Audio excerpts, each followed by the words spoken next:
Nuevamente tenemos hoy la posibilidad de conversar con un gran personaje de nuestro país, una persona mayor que sigue construyendo México. Eres maestro en salud pública. ¿Cuándo decides dedicarte a esa área que para algunas personas nos puede parecer intangible? Desde que estaba yo de estudiante de medicina, soy médico, Sí. yo trabajaba en las chinampas de San Antonio de Culhuacán. Entonces siempre vi la pobreza muy cercanamente ahí. La viví en el Hospital G. González, cuando vi la gente, cómo llegaba ahí. Y después me fui a mi servicio social a Chiapas. Tuve la experiencia, una experiencia fuerte, difícil. Vi la realidad que estaba teniendo la población indígena. Vi los otros, cómo eran, cómo vivían. Llegó el momento en que en el Hospital Español me llegaban a la unidad de terapia intensiva muchos muchachos con traumatismo cráneoencefálico. Y decía, ¿por qué tantos? Bueno, pues llegaban porque habían andado en bicicleta o en motocicleta, sin casco. Una causa completamente prevenible. Llegaban los padres, me decían, doctor, ¿cómo está mi hijo? Con una mirada de esperanza que me veían, yo sabía que no había esperanza. Y era algo completamente prevenible. Las mismas cosas prevenibles que yo había visto en Chiapas y que no habían sido atendidas a tiempo. Las mismas cosas prevenibles que yo había visto en el Hospital General o que había visto en las chinampas de San Antonio de Culhuacán. Llegó el momento en que la contradicción fue grande y dije, yo no puedo estar nada más atendiendo caso por caso. Hay mucha gente talentosa que lo puede hacer muy bien. Yo quiero mi talento, hacerlo para ser médico de poblaciones. ¿Cuánto sientes que has podido aportar en este terreno? Cuando un médico trata a un paciente, Sí. pues es maravilloso. Te llega en coma y sale caminando con una sonrisa. Wow. Es decir, no hay nada más estimulante.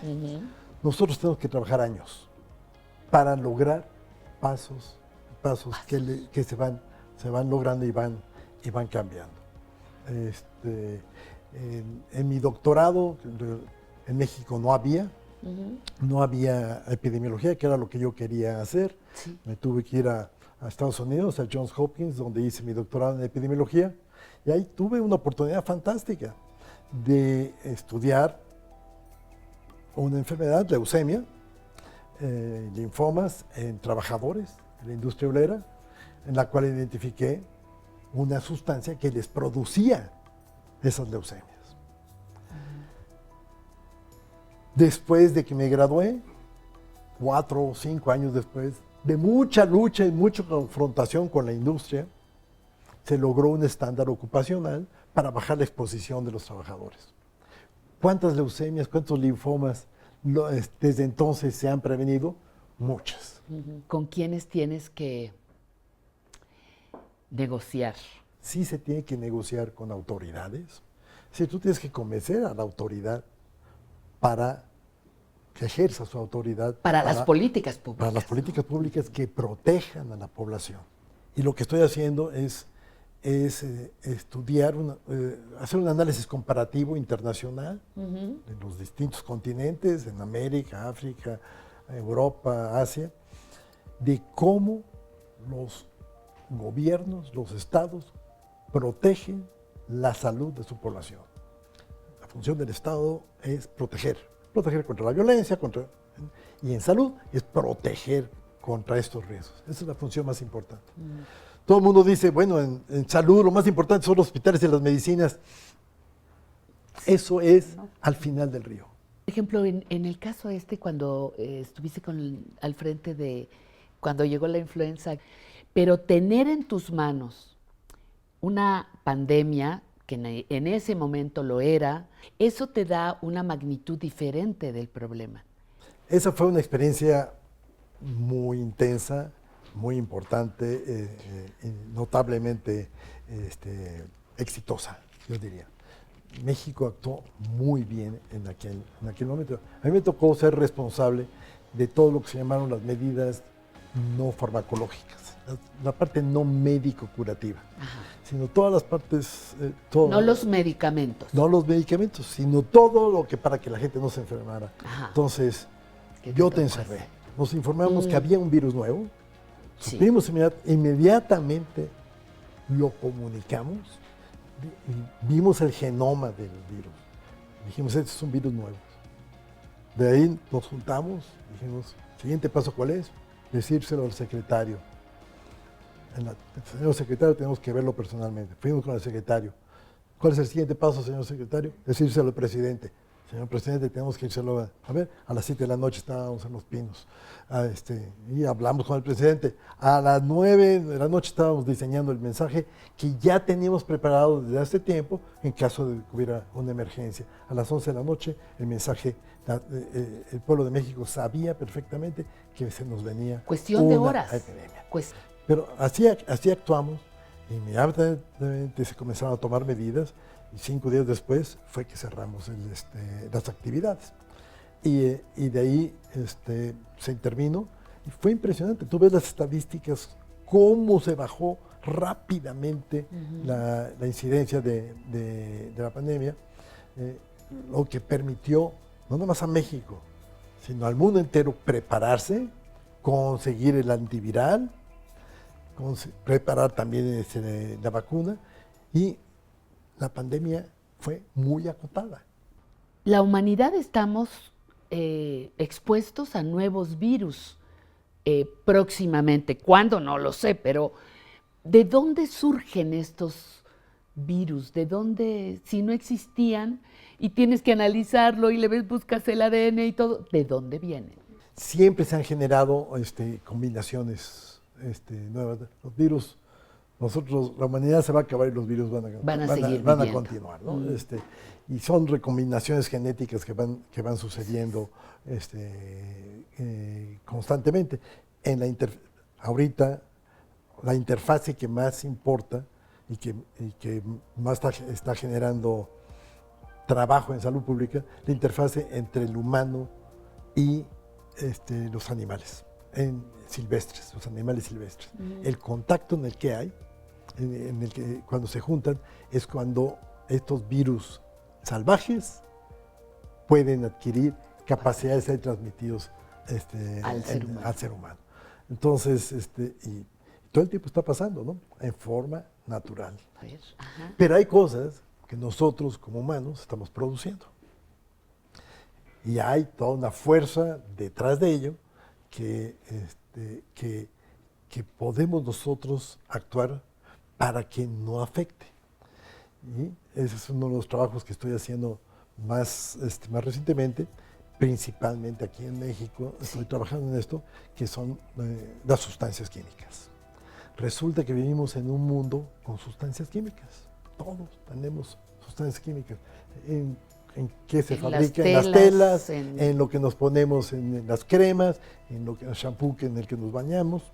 En las fábricas, pues, toda la fábrica se utilizan solventes, se utilizan sustancias. En la minería, etc., hay sustancias químicas. Y en México estamos muy industrializados. Somos una de las principales economías del país y no somos gratuitamente. Se hace porque tenemos industria y comercio. Tenemos agricultura, se ponen plaguicidas, se ponen fertilizantes. Y la gente no conoce, no sabe de que estar expuesto demasiado a esas sustancias puede producir también daño a la salud. Y eso te puede afectar desde cómo respondes a las vacunas, qué tanto te infectas, si te va a dar cáncer, si tienes una alteración que te dé diabetes, enfermedad de la tiroides, si te da enfermedad renal, si te da diabetes, etc. Influye en todo. Tu trabajo también ha estado muy enfocado al tema del plomo en México. Mira, el tema del plomo es un tema que dices que ya estamos llegando a una edad mayor. Ajá. yo digo que yo no me puedo morir sin esto estar atendido. Así de importante creo yo que es el tema. La encuesta nacional de salud del 2019 mostró por primera vez que 1.4 millones de niños mexicanos estaban intoxicados por plomo. 1.4 millones. La parte más vulnerable, donde actúa más el plomo es muy pesado. Por eso usamos plomos para pescar, para lo que sea, ¿no? Bueno, es muy pesado. Y entonces, el momento que llega a una célula, la célula no se puede mover. Imagínate esto en el cerebro. El cerebro que se está moviendo, está creciendo, se está desarrollando, está estableciendo todas las conexiones y tiene, de repente, este alto producido por el plomo. Significa una reducción en el desarrollo del niño, del cerebro, el desarrollo de todas las funciones cerebrales, primordialmente las de la inteligencia. Nuestros niños están saliendo menos inteligentes de lo que podrían ser. Desde los 90 había estudios aquí en México por muchos investigadores.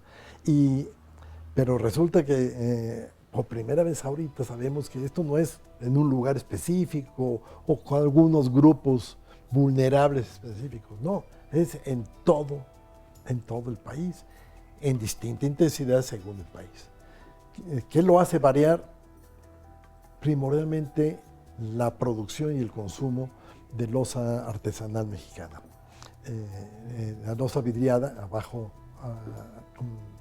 baja temperatura, la artesanía tradicional, la que se utiliza para almacenar, para cocinar, para servir la comida, cualquier cosa ácida, le extrae el plomo a eso y te lo comes en tu comida, en tu limonada, que sabe riquísima la limonada, en una de estas, en eso sale. Y comienzas a ingerirlo por esa vía. Esa loza se puede hacer loza tradicional mexicana sin plomo. ¿Cómo te sientes en esta etapa de tu vida? Con los años que tienes, con lo que haces, ¿cómo te sientes aquí en este país, hoy aquí en tu casa?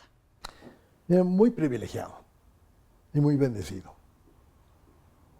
Yo creo que es algo que siempre voy a agradecer, la cantidad de bendiciones que tenemos. Tengo una familia espléndida, una esposa maravillosa, una esposa que sabe ver mucho más allá de lo que cualquiera de nosotros sabemos ver. No sé cómo le hace.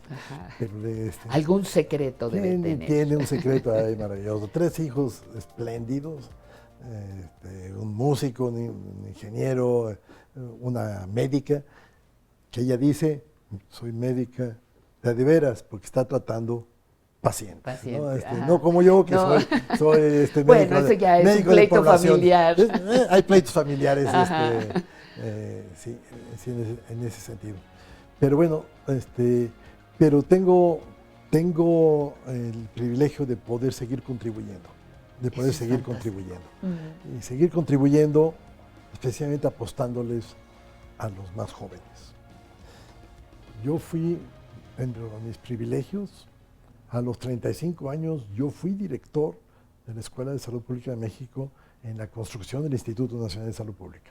Tuve la responsabilidad y tuve el privilegio y tuvieron la confianza en mí para poder hacer eso. Exacto. Seguramente cometí muchos errores. Eso te lo dirán todos mis ex colaboradores y mis exalumnos. Pero me dieron la oportunidad de cometer los errores. Y me dieron la oportunidad de construir desde entonces. Ahorita lo que yo quiero es pasar la estafeta, apoyar a los que estén en esa toma de decisiones, los que estén construyendo las nuevas fases del país. Yo no creo que nos corresponda a nosotros ocupar los puestos. Nosotros tenemos que asesorar a los que utilizan los puestos. Tenemos la posibilidad de ver el conjunto de todas las cosas. Exacto. Tenemos la serenidad de ver los detalles y las conexiones y poder orientar hacia dónde vayan las cosas.